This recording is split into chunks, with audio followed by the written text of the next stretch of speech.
रामचन्द्राय जनकराजजामनोहराय मामकाभीष्टदाय महितमङ्गलम्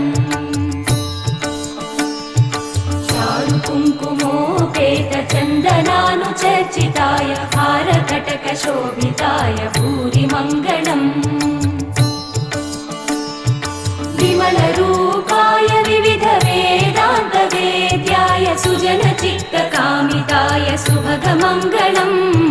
रामदासमृदुलहृदय तामरसनिवासाय स्वामि भद्रगिरिवराय दिव्यमङ्गलम्